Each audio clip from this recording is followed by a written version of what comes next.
দেখতে দেখতে 2025টাও শেষ হয়ে গেল। কিছু স্মৃতি রয়ে গেল আর কিছু অপরাধ নীরবে বুকে জমে থাকলো। সব কথা বলা হয়নি, সব ব্যথা বোঝাও হয়নি, কিন্তু প্রতিটা ভুলের ওজন আমি আজও বয়ে চলেছি। ইচ্ছে ছিল ভালো থাকার, ভালো রাখার, তবু আমার শব্দগুলো কারো জীবনের ক্ষত হয়ে রয়ে গেছে। আমি কাউকে আঘাত করতে চাইনি, কিন্তু আমার অবহেলা ঠিকই কাউকে ভাঙতে শিখিয়েছে। ইচ্ছা করে কাউকে হারাতে চাইনি, তবু যদি দূরত্ব হয়ে থাকে সেটা আমার অক্ষমতা, আমার ব্যর্থতা। সব ভুল ইচ্ছা করে হয় না, কিছু ভুল হয় নিজেকে ঠিক ভাবার দোষে। আজ বুঝতে পারছি সেই দোষটাই ছিল আমার সবচেয়ে বড় অপরাধ। 2025 আমাকে অনেক কিছু শিখিয়েছে। সবচেয়ে বড় শিক্ষা, মানুষকে হারানোর আগে ক্ষমা চাইতে শেখো।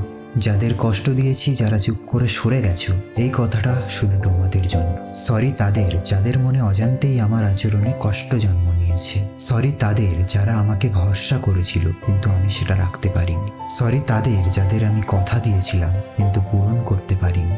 সরি তাদের যারা অপেক্ষা করেছিল আর আমি দেরি করতে করতে দূরত্ব বানিয়ে ফেলেছি। সরি তাদের যারা আজ আর কিছুই চায় না, কারণ তারা আমার উপর বিশ্বাস করাটাই ছেড়ে দিয়েছে। আজ ক্ষমা চাওয়াটাও একটা স্বার্থপর চেষ্টা।